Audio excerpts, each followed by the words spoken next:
Una no kwanwe. Omunne mona no kwa o. Hey. O wen no higa no te gina. Gina elema owo Nollywood movie ka na akọ. Owo chan ihe no. Ihe ndị mmadụ na-agabiga n'ụlọ ha ebe ha kpọrọ ụlọ ha. Hey. Come get straight to the point. Ana m otu nwanne anyị nwaanyị akpọ m na phone sị m nwaanyị mba nọmza. Ya sị m na m nwere akụkọ n'ugbo tewara ya ụmụnne. N'ọnụ kedere Chineke bi n'eluigwe ma tikwere ya na nwa ya nwoke n'ekpere. N'ihi na onye si Chineke na-anọ gị, onye a na-egwu onwe ya wayo. Onye nọ si na onwe hụ Chineke anywhere. Na onye ahụ alaala n'iyi. Ya ga n'ihu sị m na ya etopụtara nwa agbọghọ otu ụmụ nwaanyị bi na-eche etopụta nwa agbọghọ. A very free lady na-enweghị ihe bọda gị nọ. Enyi ya nwa West na-enwe ebe ya ga-achọ ya na abụọ soro ga. Na ihe na-ekpe na chọọchị ahụ ana na ọwụ ekpecha Chineke sirie ya West ngwanụ ha ga. Oya ka ya soro gawa na chọọchị nọ ntara ma mba nọ na mlele nọ. Na ihe ya na-agba n'egwu. Na ya like gospel music. Na ya like egwu ọbụla eji eto Chineke.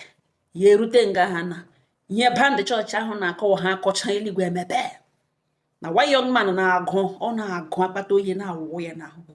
Ya na-agba ọgụ agụ abịa na worship ọnụ ya, abịa na praises ọnụ ya. Na ihe the boy wụ na mkpofe. Very small boy kwa. Ndị band dị sep. Ya gbaga hit. Ya kpugere, ya gbaga egwu. Ruo mgbe a na-anabata ndị ọhụrụ, ya ebilite, abịa were jụọ their names. Gwa na ha ga-abịa ịhụ pastor specially. Ruo turn ya ga hụ the man of God. Ozugbo the pastor hụrụ ya, ọ sị wow. Ya ekele ya. Ọ jụọ ese nwe ebe ọ ga-achọ ka ya na ya bụ ya back up n'ekpere. Ya so nwa nọ, ya nwa hụ nne na nna na ha dị ọfụma. Ụmụnne ya danne ya lọla dị onye ọbụla n'ọfụma. Na ya nwakwana make a small business elejigo onwe ya. Na enweghị anything bother gị na awụhụ Chineke na ya rụpụtara ya onye ọ ga-awụ ya na ya abụọ. The pastor achịwa sị nwa na ha ekpere nwa abụọ bịa topụtara n'elu di na awụhụ Chineke na gọzie nweta ezigbo nwoke ezigbo di. Ojiko ya ka ekpe ekpere o. Ya gawara onwe ya. Ya ebido join ya the church wo full member na-abịa. Ruo otu ụbọchị one brother na the church, ọ dị mbụ nọ na the church, had 7 nọ na prayer departments. Mana this brother now na ya na ahụ ya o so na ndị prayer warriors. Enwe any problem ha ga-meet ya nwa particularly ya wa head ga the other 6. No ya ka the brother bidoro ruwe nso n'ihi na ya mara mma nwaanyị etopụrụ kwụrụ ya kwụ n'egwu na enweghị ihe alakịrị na enweghị Chineke gọziri ya toyug. The brother bidoro ruwe nso bido na like ya bido na atụrụ small religious study nda bido na erehu ya na eti ga arụ na eti arụ igosi ya na ya ele ya were anya nwa agbọbịa na-eji ele nwoke lee ya hụ na o so n'egwu. The young man kwụ n'ọkụ na ọ bụ n'ọkụ full time na ọ na-ebecha ya sị mba na ihe ọma na-eso ya nyekwa yọtago boy chachacha with headlamp ya butuo ya with ihe ya na ya abụọ ọ bịa full kwuo ihe ya n'obi ya kwere one hand no time. Ya gwa sị na ngwanụ na ọ masịrị ya amasị ya mana ka a chọọ iru Jehova ka a chọọ iru Chineke na ya na abụọ ga like ikpe ekpere na ọ ga-eme ekpere ka ya mekwa n'ekpere. Na ya amaghị ya nwụghị onye oke ekpere mana abịa n'ịbụ abụ na ọ wee abụ ka ya na-eji agwa Chineke ihe ya chọrọ. Agwa Chineke iwe agwa Chineke ya na-abụ abụ like ya mahụ ibe ekwu okwu otu na ọ abụ ka ya na-eji agwa Chineke ihe ya chọrọ. Ke nwoke asị oke na ka ha eme ekpere 21 days declare ya wetakwa topic ebido na-ekpe ke nwoke na-ekpe ekpecha si na ka ga hụ the pastor the general overseer when the church ka ga hụ ya ha were oche ya na ya bụ nọrọ ọdụ o wee gwawa ha sị na enweghị onye wụ sent anywhere na ihe nọ n'ụwa especially na marriage na ọwa adjustments. You leave some things, you take up some things, emerge ya push ya forward. Mana ime ihe niile na ọ dị mma ka ewere nyefee Chineke na n'aka. Wewe si na this young man ya na ya bụ also this brother no so na ndị na-ekpe na chọọchị a na ọwa onye isi ndị prayer warriors department. Na ọ bịara bịa meeting na enwere nwa baga ya n'anya ya wee sị ngwa ha abụọ ga-eme ekpere ihe topic na akwa ha emene dị ekpere ya si yesa ha emekwara ọfụma ya sị na nwere onye nwere meseji ya sị enweghị ihe ahụ ke nwoke ya sị ya hụrụ completely 100% na ya na ya abụọ ga-aka nka na ha ga-ahụ ụmụ ha o wee kwuo ihe the pastor achịa the pastor gwawe na ya wụhụ a prophet na ya wụhụ a prophet mana ya hụ ihe dị mma ya na-enweta the feeling na ya na-enweta the energy na Chineke nyere onye ọbụla onyinye dị iche iche onyinye o nyere ya wụ onyinye ipreach onyinye ịgbazi people olu guide ha through na ya nwere prophets na chọọchị ya ndị na-abịa ijie ihe before ihe eme ha abịa ijie ya na this brother now ha dị 6 ya nwa mezuru mee ha 7 na ya nwa chọrọ ịga-etige ha pastoral school ka ha gaa gụọ ya mara ihe omimi nọ n'ime ya gụrụ Bible integrate ya n'ime 7 of them graduate ya na chọọchị nwere branches ebe ha nwa ga-aga headwa ya so kesa wee gwacha ya plan o nwere for the young man wee duhie ije na mgbe ọbụla ha dị ready ya na ya bụ dị ready na ya pụta full support ha ke nwoke akwekolie si ya ngwa ya dịla ready okpere ga ahụ jie ụmụnne jie ụmụnna okporo ụmụnne abịa eme ihe mekwa ihe mechaa gbaa akwụkwọ n'ime ụlọ chọọchị ahụ na ọwụ the pastor gbakwara ha akwụkwọ ya nwa the officiating pastor jikọrọ ha ọnụ at the same church ya na di ya lakpuru no problem di ya gwawe na ọkpụkpọ oku Chineke nna kpọrọ ya personally na ọkpụkpọ oku Jehova onye ime eluigwe onye nsọ nsọ dị nsọ kpọrọ ya na ọ na-epush na ọ na-eme ya naghị enweta like ọ na-adị ya ka ọ dịghị enough na ngala nọ ha bi na 1 bedroom flat na ọ ebele ka ya ebi before ya bịa lụrụ ya na ya ga-achọ ka ha chọta at least 2 bedroom flat ka ya were 1 room were mere ebe ya na Chineke ga na-enwe get together na ya chọrọ iwere 1 room wee mere ebe Jehova ya na abụọ ga na converse ya sị nsogbu anọ akpa agent achọwa ụlọ chọta 2 bedroom flat mara mma dị nnọọ spacious ha kwakpo were 1 room decorate ya ihe nọ na room ahụ agwụla table o dowara na center of the room were akwa white ghachie ya were Bible ya tụkwasị ya were olive oil denwe enweghị ọzọ ị ga-enweta na tatụrụ olili ọchị ikpe ekpere ya abaghị ebe ahụ ga-ekpe ekpere na ọ wete ha shiri biri Chukwu eme ebere ya rie ime buwe afọ ime ya mụọ agadaga nwa nwoke a very handsome cute baby ya mụrụ yige nna ya shie nna ya n'ime nwa ọma 1 month after ya mụrụ nwa ya bịa notice na o nwere ihe mege n'ụlọ ya na-aghọta rumor nọ ntara di ejiri mere temple ebe na ọ ga-ekpe ekpere ya na-agbashizie 24 hours enwe ihe mege n'ime ebe ahụ ya ma enwe ihe otoshi enwe ihe denweziri ebe ahụ ma enwezi ya chọzi ihe ichi mụlọ ebe ahụ anaghị abazie n'ihi na agbashiri ya agbashi ya jụwa ese lekwana ka ọ gbashikwere no the other room ebe ọ na-anọ eme ekpere di ya gwawa esi na ya na like ebe a na ọ ga na-adị locked n'ọsọsọ ya ga na-aga ebe ahụ na ya chọzi ihe ọkwa ọzọ ịba ịga di ya jụwa di so what of ya nwachakwanụ ikpe ekpere na ihe a na ọ kwesịrị ịwụ dia family altar ebe ohi were ha nwachi ikpe ekpere ha gaa ebe ahụ na ọwụ naanị ya na-ekpe ekpere n'ụlọ ọ dị awe ọ gwawa esi ya na ya enweghị ebe ya nọ ya ekpe ekpere na ihe na ọwa ọta ya na Chineke nọ between ya na God na ya biko na ya were ebe ahụ zere ya gwawa esi ya agaghị atara na that one ka ya na-agaghị take ịnọ n'ụlọ under the same roof enwe room ya na-adịrị ihe accessible as the woman of the house na ya agaghị emeli ya na ọ gara ya ahụ di ya gwawa esi ọ dị ka difficulty ya apụtawala small na ya filikwere na ọ na-anya ka isi gbawara n'ọkwa nchara ka ya charịrị na somethings nọkwa impute na ya nyekwere nsogbu ka ya na ya bụ hapụ ime ihe na-arụghị mma ya hụ mkpụrụ anya o jiri kwu datin hụ na ọ chọrọ ime everything possible ime sure ya bag na that room yes okay no problem ya kọpụrụ ya nwa ya mee 1 month mee 2 months 3 months ha aga church lọta 4 days after ha kubuchara nwa ha church o mere 3 months ha ekupu ya church 4 days after ha lọtara from church after the child education di ya gwawa ya na ya gara ka ala nwa no isi ya akụja ọ dị ya ka ọ na nro the voice ishipụta enweghị ihe kwuru gbasara nwatakịrị enweghị ihe kwuru ebulitere dị okwu ahụ jọsọ dapụta nga ha nọ na sitting room ya eku nwa ya ọgwa ya na ya ga-achọ ka ala nwa isi ya jụọ esi gịrị n'obodo ebe ka a na-eme ụdịka ihe na ndị Yoruba na-eme ama ọnwa 7 days akụkọ ishi and ha wụ Muslims na ha wụghị Muslim na ya na ya bụ awụghị Muslims na ha wụ Christians na ha anaghị eme ụta na nwatakịrị even n'ala Igbo o mee 1 year ala ya isi kedu nke wee la nwa ọhụrụ nwa na-erube 4 months gị laa ya isi chọrọ ka briz banye n'isi ya ebido na-ekwu ihe niile ya na-ekwu ọ na-ekpu ya anya ọ na-ele ya like ya kọga jagba ihe akọga na oghori ọnụ kwukwe na okwu just na-ele ya nnọọ na-ele ole chinechilere biri anya gwara ya agwacha na ihe ya gwara ya na ya ga-achọ ka ala nwa isi ya chọrọ ịla isi na ọ ya nwa wụrụ na this baby na ya chọrọ ịla nwa isi na ihe eji sị ka ya gwasa ya na because of ọya na ya abụọ mụrụ ya and ọ dị necessary ịgwa ya na ya chọrọ ịla nwa ya isi ya gwa dị sọ nwakwala nwa ihe a wụrụkwara ya egwuregwu ya gwasịkwa ya na a ga-ala nwa isi ma o mee 1 year ka oyi hapụ ịba ya n'isi ọ tọpụziri ya ọnụ nwee ihe ọzọ tụkwasịrị ya efe ile na onye agwagokwu na ọ nọrọ na ya meghepụrụ ọ ya ka after 1 week or thereabout di ya gwe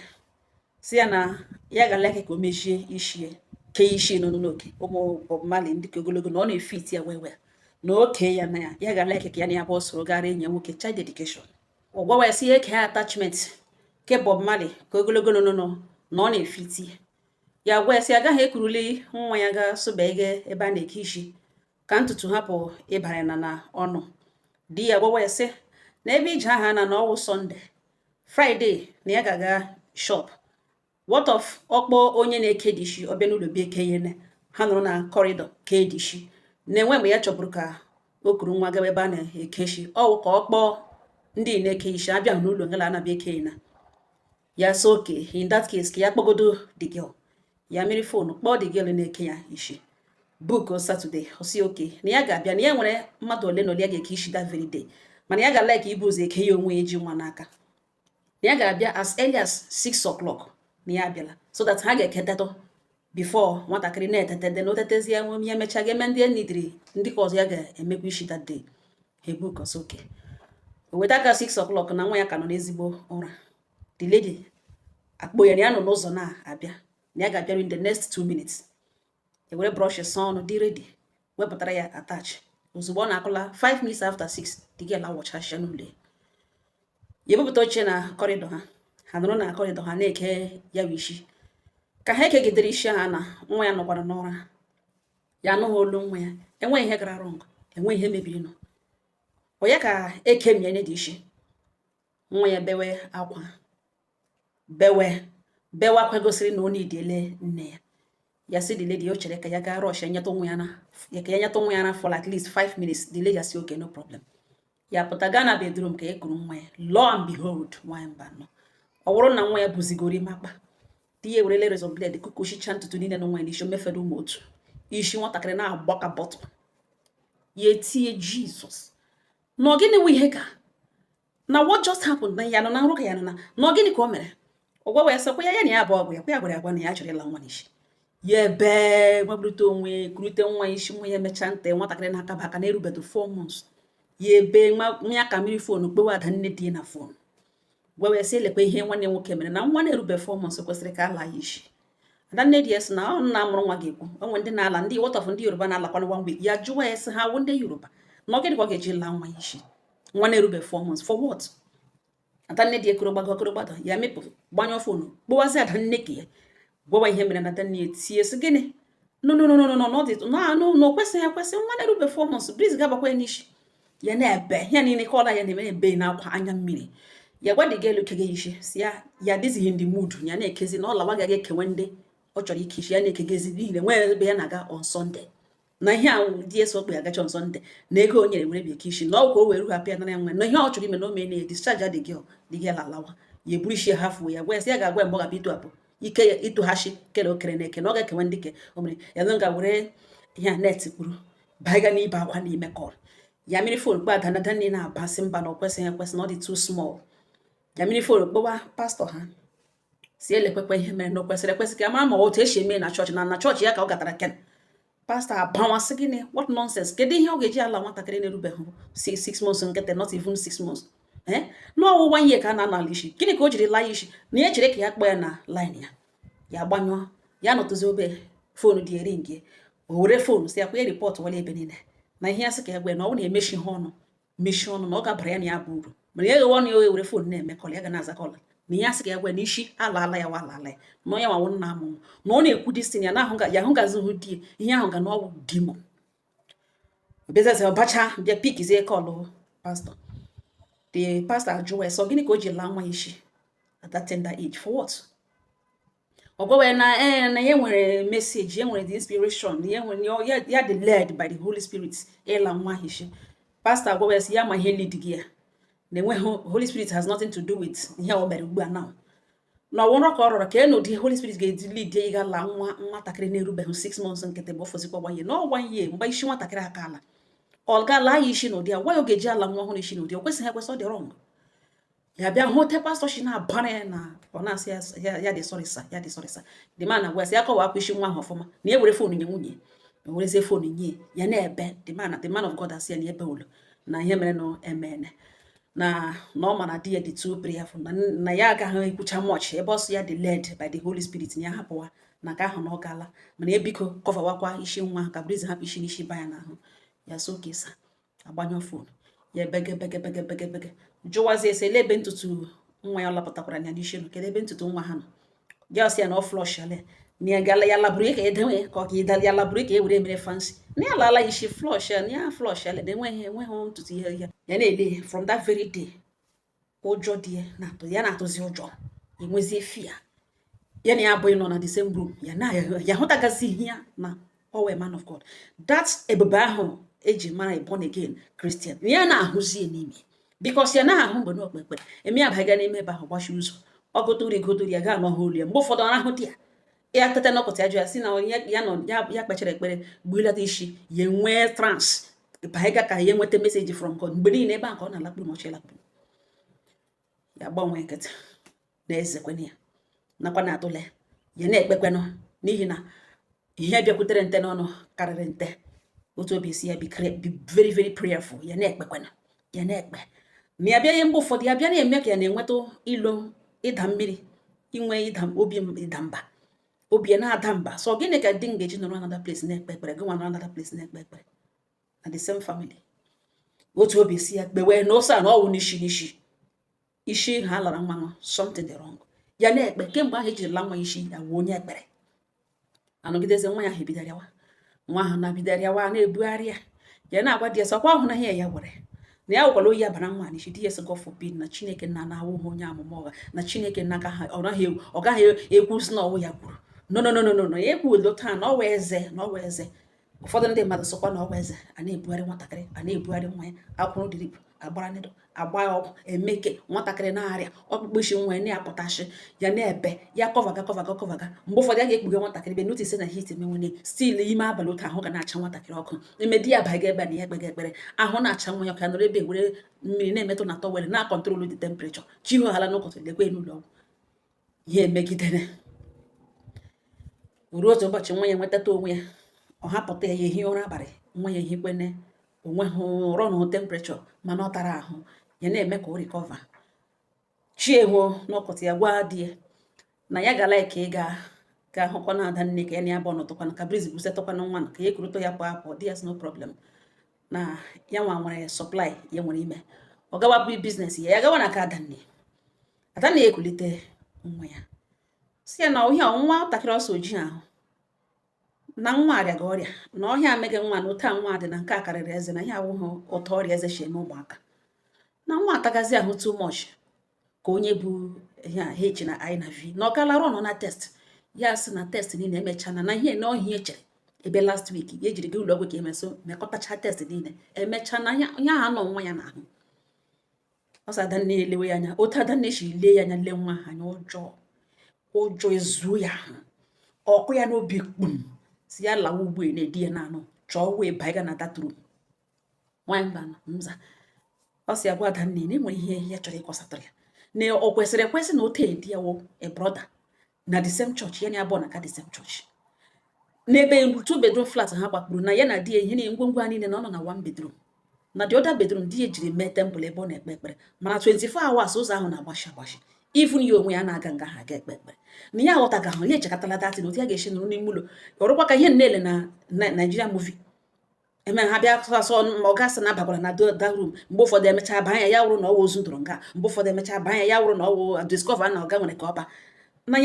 ya na di kwesịrị inwe room ya nwa anaghị eme nwa access na the same room ehichacha ụlọ niile ọ naanị ka ya na-ama na ọ na-agbachi ụzọ na 24 hours nwanne ya nwa ya gwa esi na di ya na-agbachi ụlọ ụzọ ahụ 24 hours na ya nwa ji ụmụ anọ na ụmụ ya enwe ihe a na-akọrọ akọrọ na ụmụaka na ọhụrụ ihe amege nwa na ọ dị spiritual na ole mkpara anya nwa ya na ọ chagacha white na nwa dị ka onye ọbara na-anụ n'ahụ na ọ na-aga ịlụzụ nwa ya ọ sị na ọ nwere room ọ na-abaga n'ime ka o ji wụrụ n'upete edochie na ka na yọ ihe a gị tụ ya ọchị mecha ọ wee serious mata ka nọ n'elu ya sị ka ya lawagodo ka chọọ wee mara ihe ya ga-eme adanne ya gwa ya dị very very careful ya lụlụrụ ha nwa ya lụwa kpọọ onye kapịnta si ya biko bịa na ya etofuola ki ya na kapịnta bịa meghere ya ụzọ ka ya baiga na-emecha ka mara ma the door the key ọ ga-ekwe mmekọta ọ na-ekwe mmekọta azọ new key onye ọrụ aka ya kpaka kpara ihe na oji akụkashi dọ ma ha mama nọ sonwe ha erute ejie dị dọ ya kpawara ha ahụ ya emepe ya mgbe o mepere ya egughe ya wụrụ na senta tebụl di edekoreti ya hụrụ na ọ dekoreti ihe ọ na-ebe ahụ na senta tebụl ewere akwa white tụọ ya tụkwasị ya baịbụl wute olive oil nọ n'elu enwe ihe ọzọ nọ n'elu tebụl ahụ ya hụzi na tebụl nọtụrụ eshift ole ya egwe bịazi ntụrụ gwuo ala n'etiti that room ahụ gwuo ala dị ala ahụ ekwochibe ya aja egwupụtachara ya nọ ya ala ahụ ere ya bịa were ọkọdọ ego ya ọkọ ahụ bịa nwee eriri red ekere ya na ọnụ bịa nwee ụmụ ozugbo kapịnta bụrụzi onwe ya ete jizọs mapụta eji ya jesọ ya hụ detin na ahụ akpụgharịa ya n'ihi na mgbe ọ na-ewe ya enweghị ihe mere ya eji nwa ya naka enweghị ihe mere ya malite soro enyeba anya ebe ahụ dị nnọọ ka ebe the whole demon niile nọ na hellfire presence ha a na-efilicha ya n'ime dị ya sị mba na enwere reason Chineke ji push you this far na ya agaghị ala azụ ya nọrọ nga bido kpewe ekpere ga-ewere holy water ya were wụọ onwe ya n'ahụ nọrọ nga makpo n'ime bathroom ga-anyụrụ mmamịrị mpụta ya na-apụta the carpenter man eguzoro ụjọ ya sị madam na ekwesịghị ịba na that room ya jụọ ya sọ ya kwabara ya dị ya gwara emeghere eze mgbe ya gwara emeghe ya ọbanye na-abanye ya ọ sị ya no na ya jọs nụrụ ya ahụ ya chukwu mere ya ebere na onye kapịnta na ihe no use na ọwụ nwe kpọfon ọwụ handroid ọ na-eze ọgwa ozi onye kapịnta gwara sị madam you no go snap wetin you dey see here you no go snap am ya kwụ aka n'isi lee ya ọ dị ya ka ọwụhụ voice onye kapịnta ahụ ga ya ọ dị ya ka Chineke oshi onye kapịnta jie ya oshi ya na nga ma aka mara fon ya gbaga ya on otu obi asị arapụ ya because ileba anya na otu esiri gwuo datin gwụrụ ọkụ ugwu ahụ ka ọnụ aka ọkụ ahụ buru ibu ahụ gakwa n'ọnụ anya ya bịa gbara akwa red na ya eke ya akwa red aja egwupụtachara nọcha di ya asịga nnọkọ eshift odi tebụl emeshibe aja ahụ nọcha di ya na ụmụ ihe deti mekasịchara ya nụrụ ngachi ịba otu obi ekpe ya were wafta ewere mmiri ohe holy water ya nwere wuo onwe n'ihu were wụsacha n'ụkwụ ya maba ha na batrum gaga were rọba ya nyụrụ mmamịrị bịa shizi na ihe fe ya baika des na ya nwere power na ihe na ọwụ na otu ọwụlo dị na ọwụlo ka e nwere power ya abata isi ebucha ya nụrụ nga were vidio na-evidio from outside ya na-ekwu na chi ya ekwukwe Chineke nna na ọ bụrụ na ya ga-apụta na ihe na asị lekwe ihe kwuru yo lekwe ihe dị ihe ha discover na spare room ha nwere di ya na-anaghị ekwe ka ya banye n'ime ya nwa ya na ya abụọ mụrụ o rubeghị 5 months ọ tụtụrụ nwatakịrị isi ya ekuku oshicha ya jụọ ele ebe ntutu nwa ya nọ ọsọ ma ha na flush ale lekwe ihe nugbo ya ahụ ga n'ime ọkụ nugbo akwa ntutu di kapịnta asị ya na ọ bụrụ na ihe mere na madam ụjọ atụla ya wepụtacha ntutu ahụ na ọ bụrụ na ihe mere na ihe a na ọ ga-akwa ntutu nwa ya tie sọ flush ya na ya nọ ntutu mmadụ na ole ya ọ na-ashine na ọwụ ntutu nwa amụrụ ọhụrụ ya gba ọkụ wepụtazie dị ihe niile n'ime ọkụ wepụta ya kpuru n'ala bido pikiri juo ntutu nwa ya niile ya pikicha ya enweghị pike ya make sure na enwe kefuru ya tọtọrọcha ntutu nwa ya niile ka ya tọtọrọ ya nọrọ ga-agwa onye kapịnta si ebiko na ya nọrọ ya stamba ya ebiko na ọ pụọ n'ụchọ tọke na ọ hapụ idisapia ma apịa nga na ya ebiko ya chere ya maka ya vidio ga-evidio ya na-ekwu ya na-ebe ụta ka evidio chiri mụ na-evidio si lekwe ebe di ya mejiri na tempụl bịa na abụọ ga na ekpe ekpere ihe ekwuga na vidio ahụ lekwe na ọwa onye kapịnta gbara ọkụ mgbe ya pikige ntutu nwa ya pikicha everything na-eji ya na kamera dị ya pikicha ya na-ele ma ihe ndị ọda items ihe ndị na-adịcha fetish enweghị ka ahụ gbasara ihe pikiri na ọwụ tatị ntutu anya mana ihe na ntutu nwa ya dịka jerikoil ya pikiricha ihe niile ya eme foto ha otu mkpụrụ ntutu ụta ka ezu ụta ka epikiri pikicha everything onye kapịnta nọrọ na standby ya makpo na the other bedroom butu akpatie buo ngwongwo buo akpa niile mefe nwa ya ya tọtọ pin ya afọ ya eburu ya gbugbugbugbu onye kapịnta ebutere ya otu akpa ebute otu akpa ka ọzọ nwapụta na main road dị obere nwa si biko ga-akpọtọrọ ya taxi ọ pụọ na main road kwụsị taxi ya na taxi soro bịa gwa ya si ekwele ọnụ ọjọọ sokwu ya bịa ọra ha ahụ ya bịara were ihe na-adu eju ta ka esi zoom ọfụkwa onye kapịnta ọgwụ ya si ekelere ya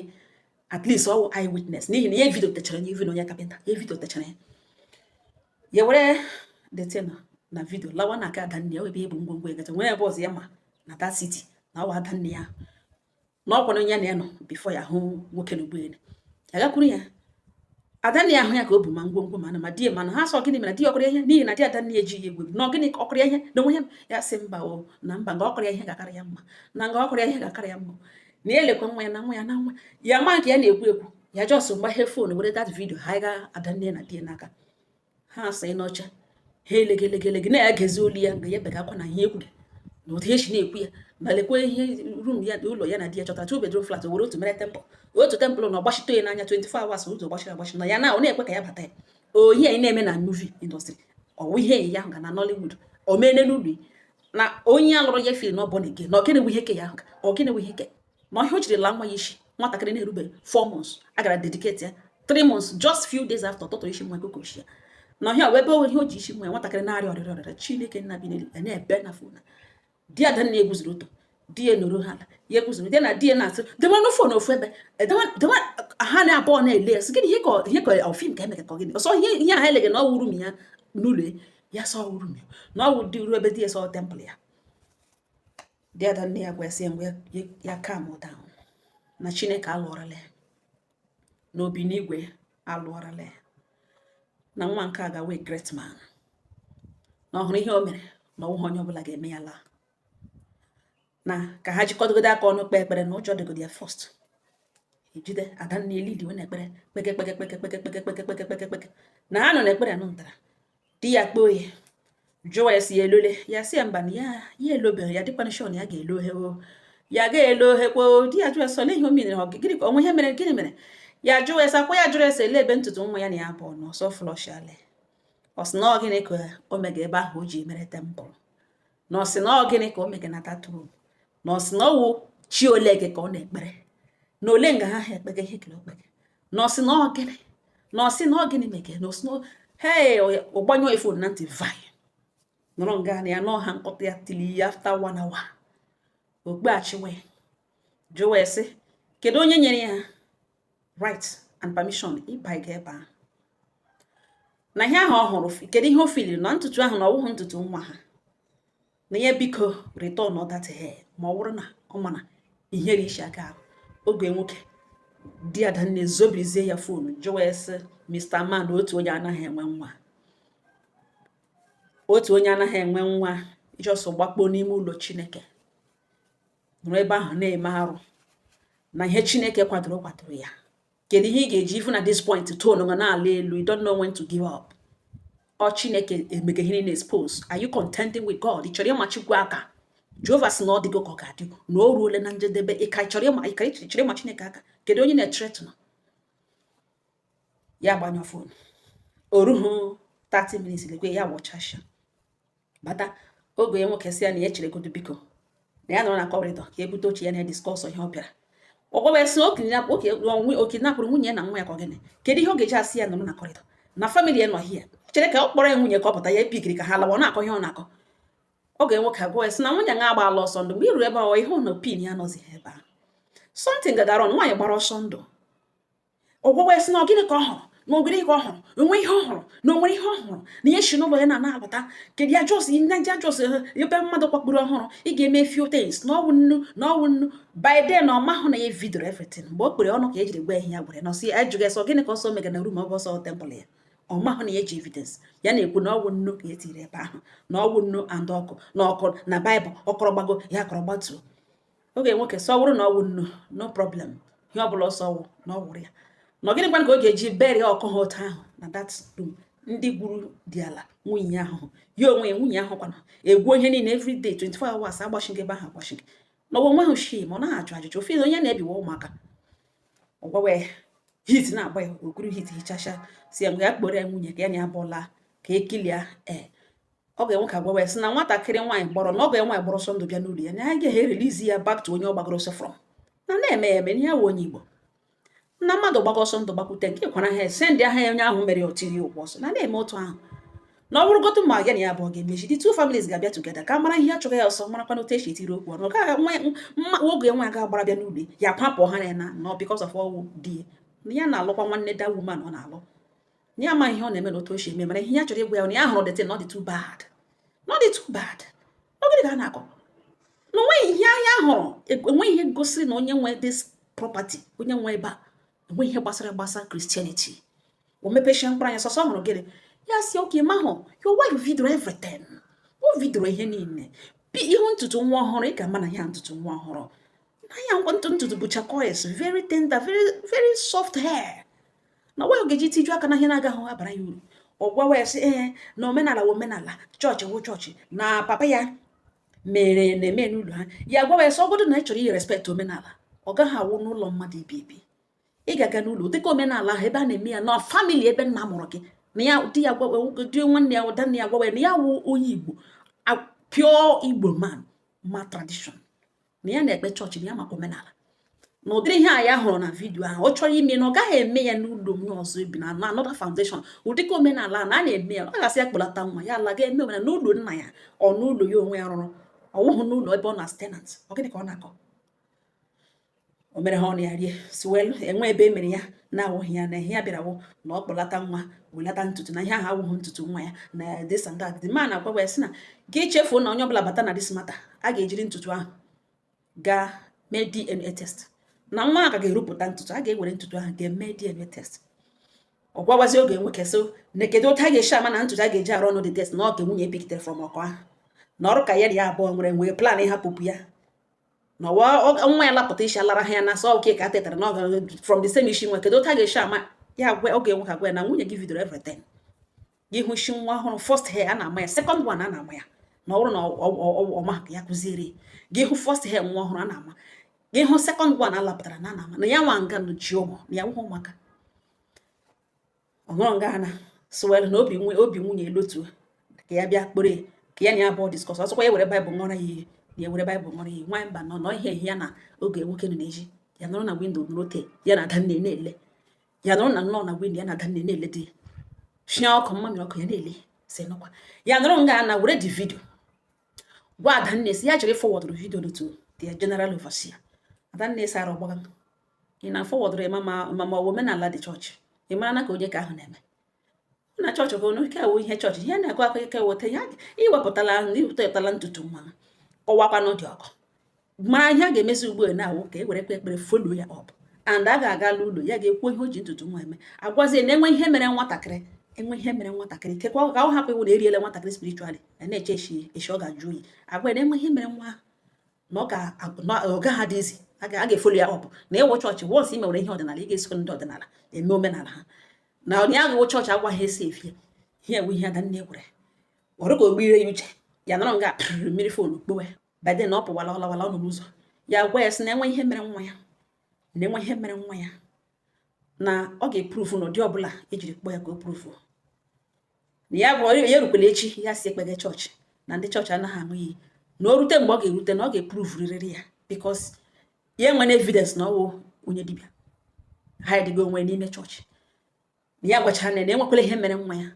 ọ gwa ya sị ya lọta na ka ihe diskọs na enwe ihe na-eme nwa ya na ọnwa na ọnwụ nwa ya na ọnwụ nwa ya zọrọ azụ na ọ wụpara ya fọst ishi ya dị ọkpara ya gbanyụ ifon na ntị ya nọzi pastọ ya kpoo ya na fon the main pastor wee sọ gịnị ihe ka di ya kọgara ya ọ sị na di ya sị na ọ hụrụ gịnị na rum ya ọ sị na o ji emezi gị o ji ahazi gị somethings ya na-ajụ ya gịnị ka ọ na-ahazi ihe dị ka gịnị na okwe ha agwa ya ihe ọ na-agwa ya na ya kpọọ nwunye ya lọta ka ya o meziere ha na ọ gịnị bụ ihe gaga rọng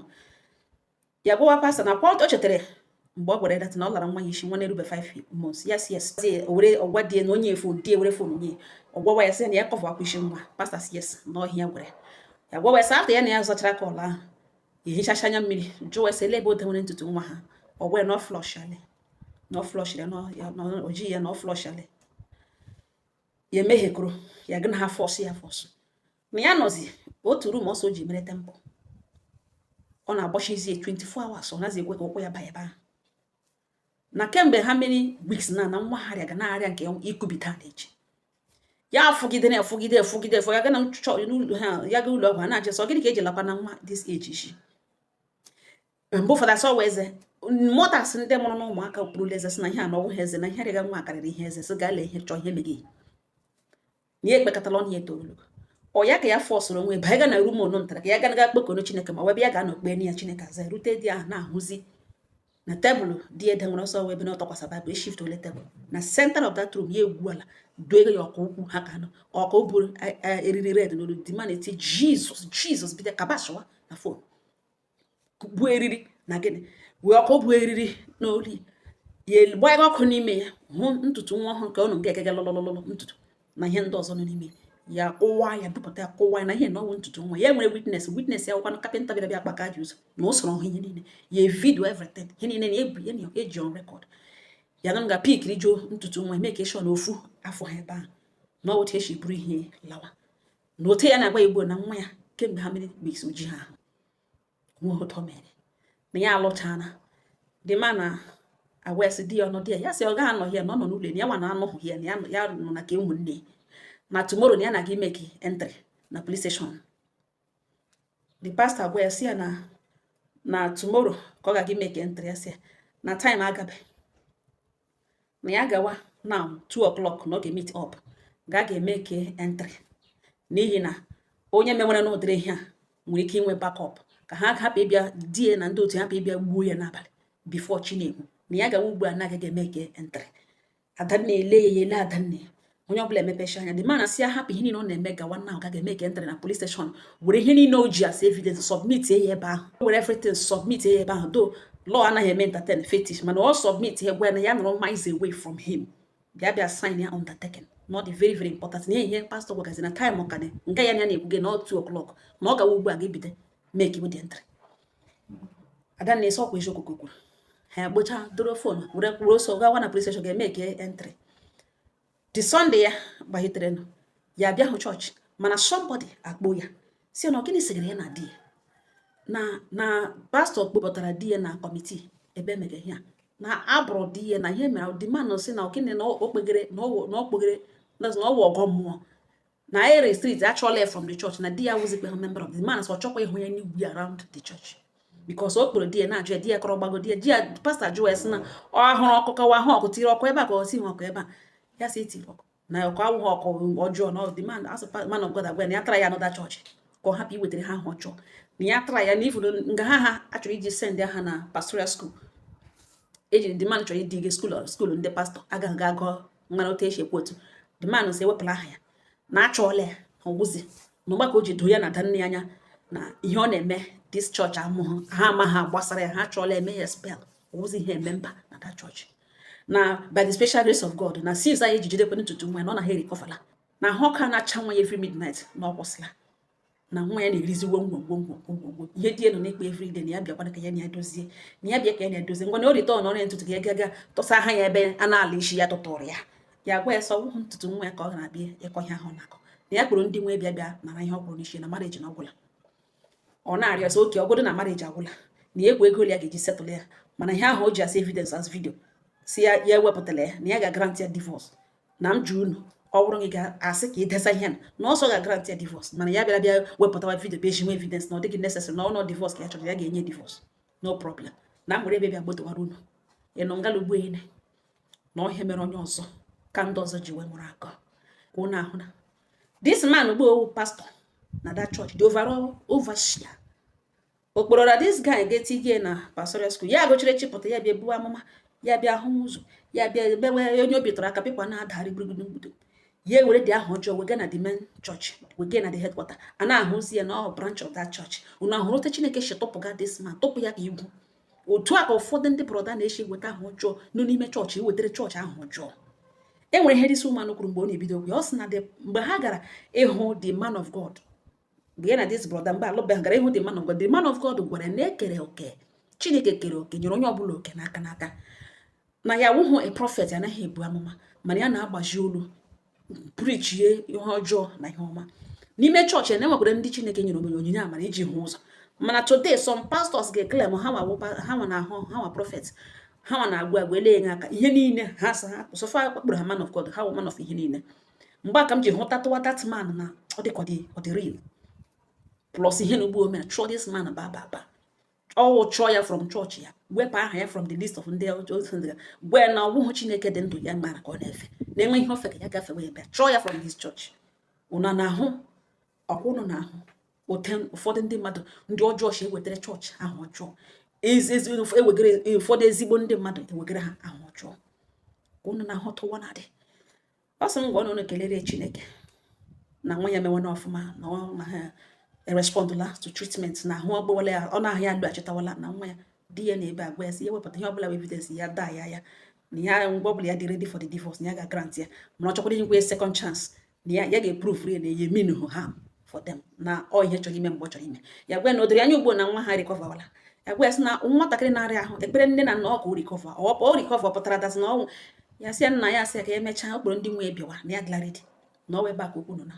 ata nne ya nụtara ya kporo gwa gị sị na ọwụ nna ya guzo onye na-akpa ọwụ onye oyuzu gị ọ na-arịọ arịọshike na ya biko gbaghara nwanne nwoke na m jude elu ụlọ ọ bụrụ na ị ga-agbaghara na kelere Chineke na onye napụtara ya na nwa ya nye ọma ihe ọ chọrọ iji nwa ya mee o mechara bute nwa ya ma ọhara ọzọ taa ka ọ ga na-were ntutu ha ga-ebe a ga na-asụ oyi were mee ka arọrọ ya mma tumoro ya na-aza nwunye pastọ baidel o buru ole enwe onye ga-ama foundation ya enwe onye ga-ama ihe ọ plan ya na ihe ọ chọrọ ime ọ nga ọha nọ m n'ọnụ ụmụnne m ụtọ dịrị unu